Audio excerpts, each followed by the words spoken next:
They call me Echo 13, but that's not my real code name. So, is Ghostling the name we gave to the boy we left behind in Taji in 81? He never wore any ribbons, never pinned anything on his jacket. He was just a quiet man with his old boots and a lunchbox clocking in at the factory gate like any other worker. Most folks just thought he was tired, a bit slow, maybe even forgetful. But then a young Navy Marine showed up in fresh uniform, walking with steady purpose, his eyes sharp as ever. He didn't greet him. He didn't ask any questions. He just looked at the old man and said a name, a code name, one that no one else was ever supposed to know. And when he said it, the whole break room fell silent. Because some men don't need medals.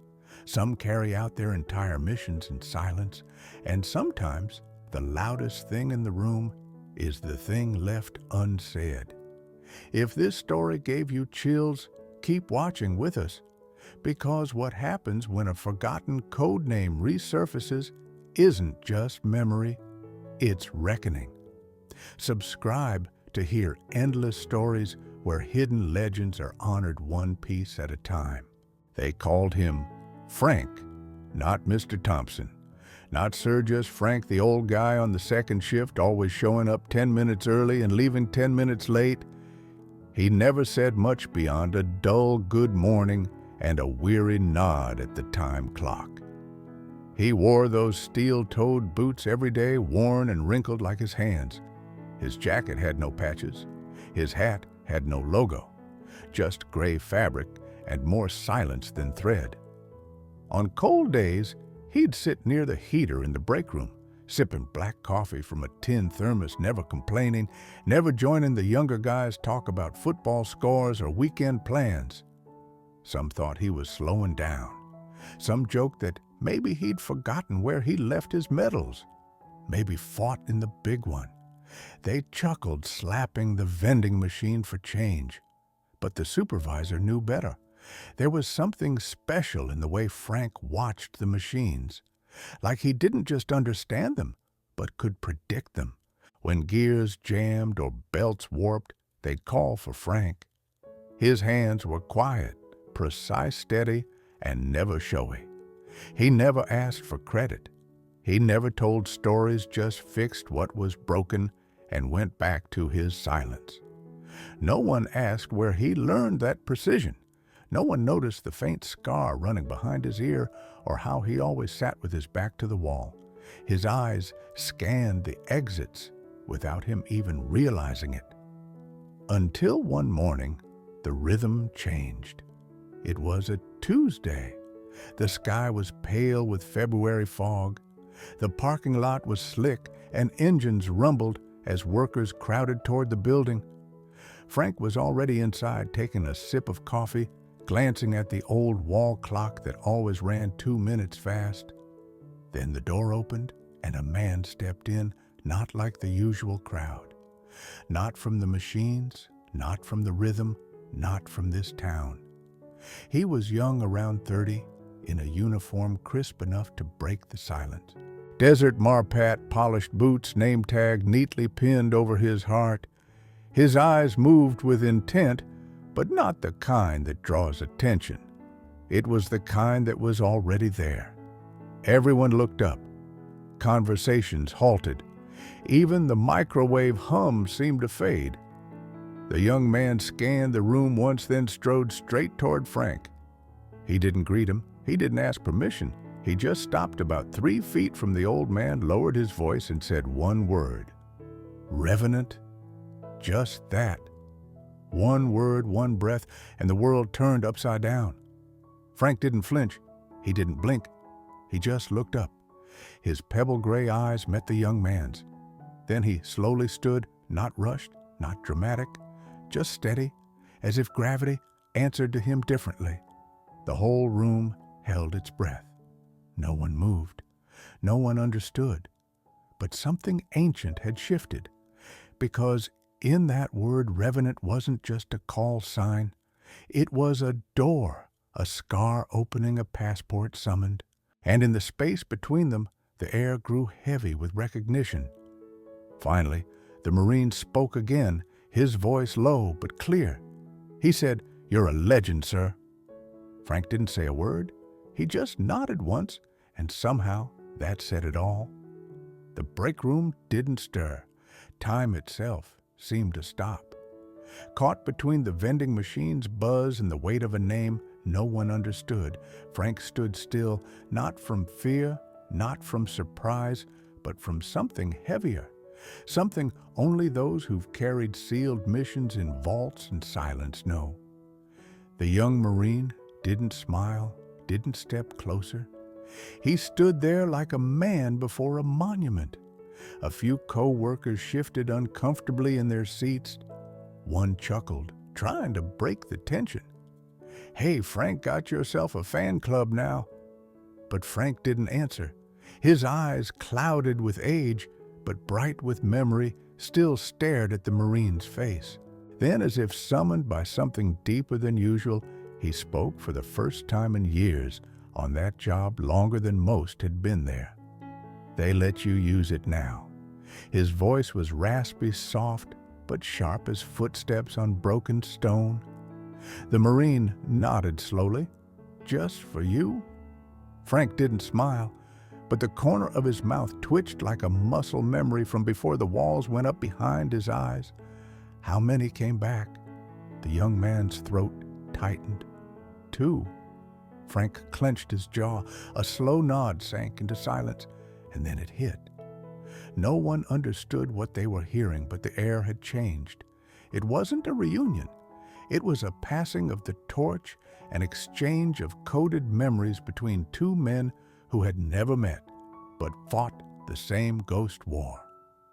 The foreman stepped in from the hallway, stirring his coffee midway, a puzzled look on his face. "Everything okay here?" The Marine didn't take his eyes off Frank. "Sir, could I speak with you outside?"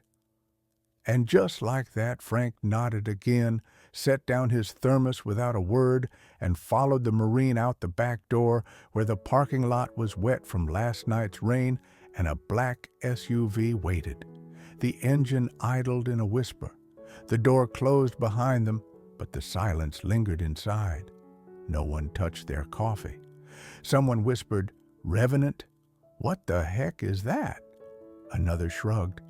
"Sounds like some movie or something." But among them, the seal was broken. Not to let Frank in, but to retrieve something. A wooden box, old and polished, but worn sealed with brass latches. He held it as if it mattered, as if it weighed more than wood. Frank stared at it and said nothing. The man gently placed it on the SUV's hood, slowly undid the latches, and turned it toward the older man. Inside, beneath black velvet, was a single item. Not metal, not a badge, just a folded flag with a patch on it. The patch was frayed, faded almost to black, but the stitching still told a story. A raven with wings spread, clutching a broken watch. Frank held his breath soundlessly, but his shoulders spoke the truth. The Marine spoke again, softer this time. "We found it in a locker in Morocco. No ID, no records, just this and a note." Frank looked up. A note. The Marine nodded. "For the one who never came home, but never stopped listening." The wind brushed through the lot, pushing a chill into the space between words. Frank stepped forward, lifted the patch with both hands, and stared. He wasn't holding fabric. He was holding every name that had never been spoken at a funeral, every hidden mission, every brother lost in places maps don't allow. The Marine stood silent, like someone returning a sacred relic. And Frank, the man with no medals, finally placed a gentle hand on the young man's shoulder. No thanks, no words, just that. Mission received, task complete.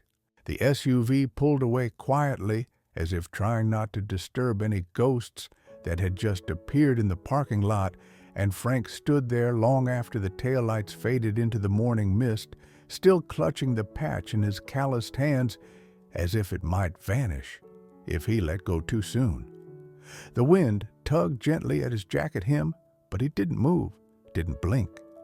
Inside the shop, someone peeked through the blinds, not sure if they should say anything, not even sure if they should ask. When Frank finally turned and stepped back in the break room, fell silent without warning. He said nothing, just picked up his thermos, screwed the lid tight, and put it back in his locker. And then, instead of heading back to his station, he clocked out. For the first time in 15 years, Frank left before noon. He walked the sidewalk like any man his age, slow but sure, as if the street still remembered his steps. He didn't take the bus. He didn't hitch a ride. He just walked the patch held in his hand wrapped in a napkin from the break room, one hand in his jacket pocket, the other shielding memories from the wind. 3 blocks later, he stopped in front of a brick building with no sign, just a small bronze eagle on the doorframe, the Veterans Hall. He hadn't stepped inside in over a decade, not since the night he watched them hand a folded flag to the widow of a man whose name was never in the papers. That night, Frank swore he'd never return. But now, something had changed. Something had been returned to him, and he needed to face it. Inside, the air smelled of varnished wood and quiet. Old black and white portraits lined the walls of young men in uniform, some smiling, some staring, as if they knew what they'd lose. Frank passed them without looking, went by the reception desk, past the old man dozing under the TV, and straight to the records room. A young clerk, startled, and looked up. "Can I help you, sir?" Frank didn't stop. "I need a file," he said, his voice even but unflinching. "Revenant file. Ghost team from 79 to 82. The clerk blinked. That's not public record, sir." Frank paused and turned. "I'm not the public." The clerk hesitated, not sure whether to protest or comply, but there was something in the old man's eyes. Still cold, as if the wind hadn't touched him in years, it made him reach for the key. "It'll take a minute," the clerk muttered. Frank waited without a word, watching dust motes dance in the sunlight near the file cabinets. The box was sealed with gray tape and labeled in long, faded handwriting, "Unopened Revenant Return Classification." Frank took it in both hands. He didn't sit down. He just slowly pried the lid open as if expecting it to creak. Inside were papers, photos, maps, stained with coffee and ink smudges, fragments of men and missions erased from every archive but memory. One photo slid out. Frank, as a younger man standing with 2 others, one in sunglasses, the other missing from the waist down, propped on a crate but still smiling. Frank stared at it. Then behind the documents, he found something odder. A newer letter, handwritten, not typed. The same handwriting from the patch box. It read, "If you're reading this, then the name has been spoken. We never left you, Frank. We just had to become shadows. But now the light is changing and it's time."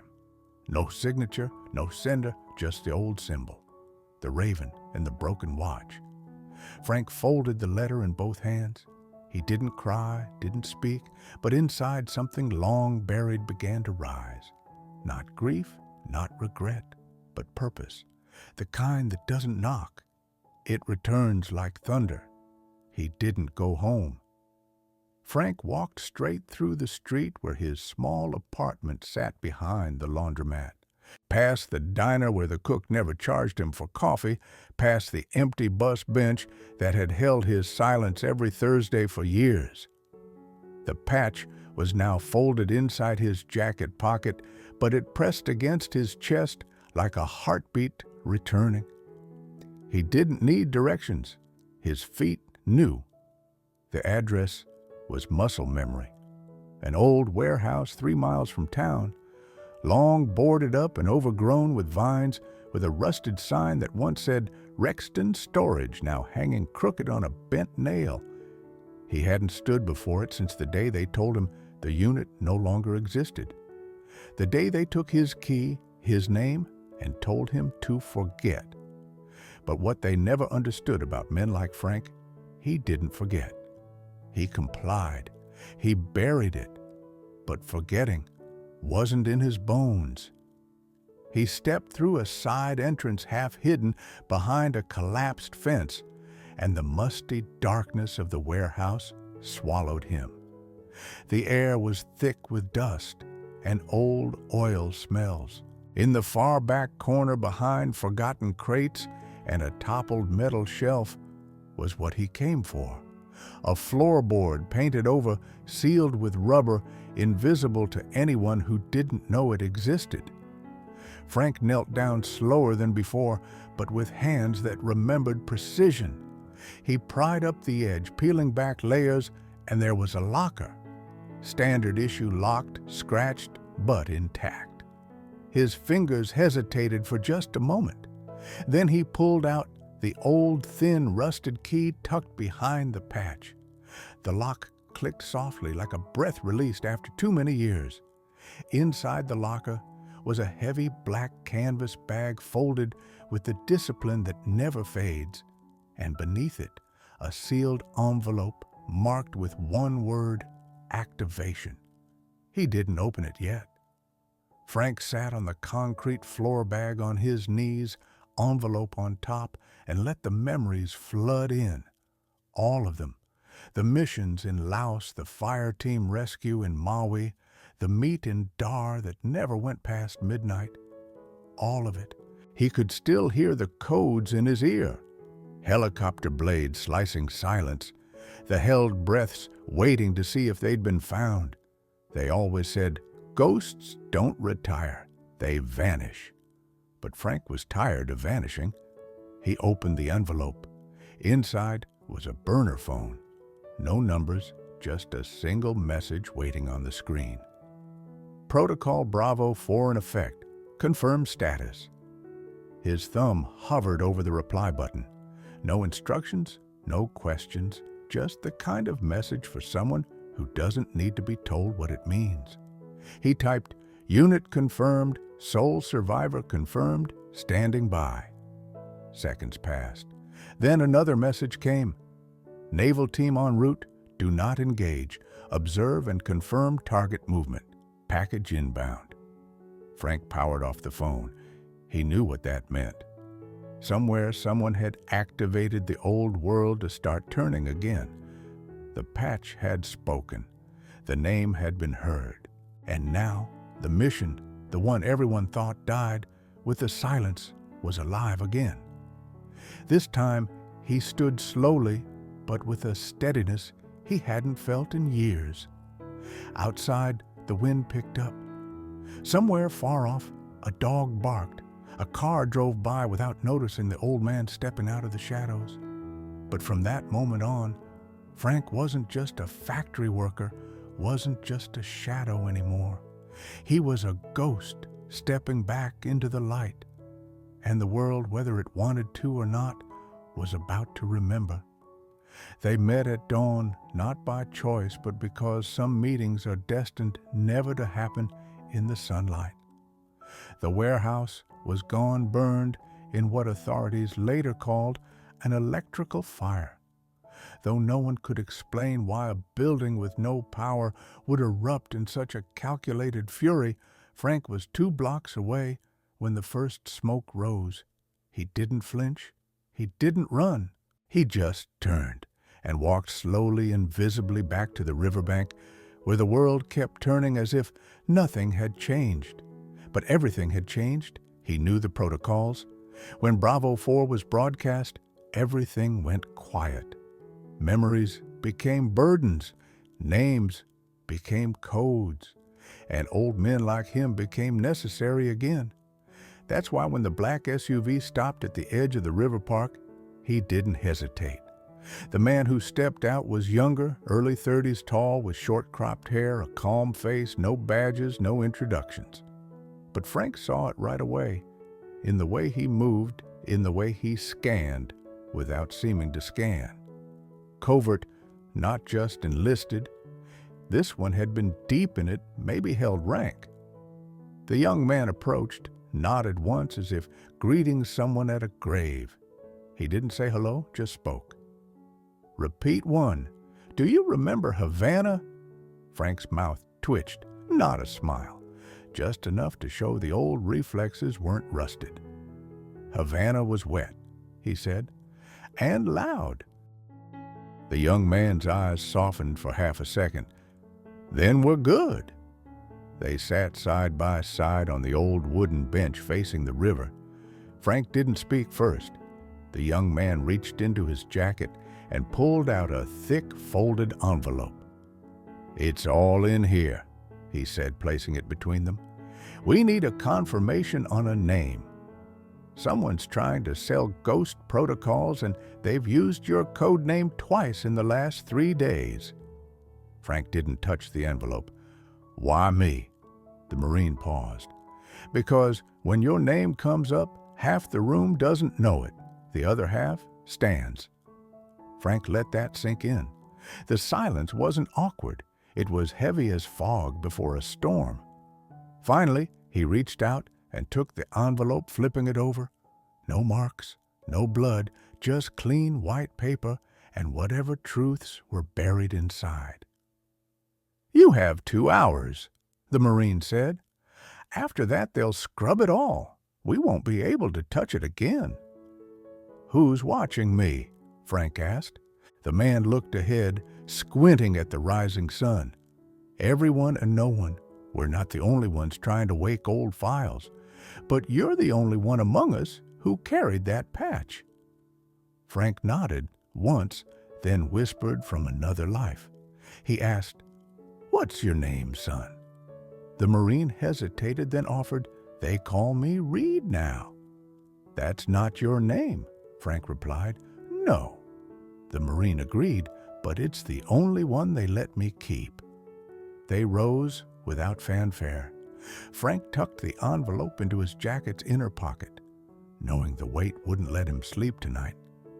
Reed turned to leave, but before he did, he said softly, Sir, when I was 10, my dad told me about a man who rescued 27 hostages from a forest that wasn't on any map. He said that man never got a medal, never had a name, just walked away. Frank didn't turn. Your dad talked too much. Maybe Reed said already halfway to the SUV, but he never lied. And then he was gone. The bench felt colder now, but Frank stayed. For the first time in years, the wind didn't just brush his skin, it was speaking. And what it said was clear. He had been remembered. Now he was being called. The hall was packed, not with generals or press or high officials, but with everyday folks, factory workers, grocery clerks, night watchmen. They came for the community briefing on workplace safety, a routine event, usually dull, but this one was tense. Ever since the warehouse fire, there'd been rumors of strange visitors, old government vans, men in black suits watching from parking lots. None of it made sense until today. A podium had been set up at the front of the hall beneath an American flag and a row of faded banners from forgotten civic groups. The mayor stood nearby, nervously shuffling cards, unaware he'd be irrelevant by the end of the hour. Frank sat near the back, still in his boots, still in his jacket. No medals, nothing but the quiet weight of something bigger than everyone else in the room. Reed had told him the name would be spoken today, not in secret, not over a burner phone, but here in public under fluorescent lights and stale coffee breath. Right at 10:00 a.m., a man stepped up to the podium. Not Reed, taller, broader in civilian clothes that couldn't hide the military bearing honed over decades. He scanned the crowd once, no smile, just leaned into the mic and began. Some of you might have heard the stories, maybe even laughed them off about a man in this town who pulled 27 civilians out of an enemy fortress without air support. That he vanished right after. That he never got a ribbon, never gave an interview, never showed his face in public again. Whispers rippled, heads turned. The man continued, "Well, I'm here to tell you it's no story, and he's right here." The silence, the kind that slices through a room. And then he said it. 2 words, a code name, no rank, no full name, just 2 syllables that hadn't been spoken aloud in over 30 years. And when they hit the air, it was like the ceiling dropped 6 inches. Everyone stopped breathing. Frank didn't move, but his eyes slowly lifted as if a switch had flipped the world back on. The man on stage looked straight at him. "Now, sir, on behalf of every Marine ever trained in the shadows, of every mission never declassified, of every agent who survived, because you did, we thank you." Reed appeared at the side of the stage, no longer hidden. This time, he was in uniform, perfectly turned out. He stepped forward, marched down the aisle without hesitation. And as the room parted for him, he stopped in front of Frank and bowed.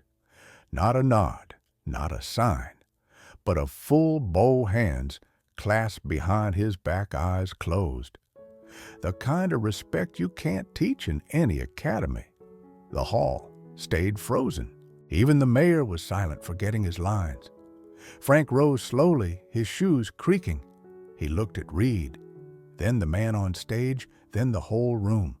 No speech, no grand salute, just 3 words, "I still remember." And with that, he turned and walked out into the morning, into history. Because some legends aren't written on medals. They're carried in the silence of those who know and finally choose to speak. Thank you for watching. Not all heroes wear medals. Some just carry time on their faces, silence in their steps, and stories that only resurface when someone finally remembers. If this story touched you even a little, consider sharing it with someone who still believes in quiet courage. Subscribe to hear endless stories where forgotten names find their voice again and where truth is honored with just a whisper.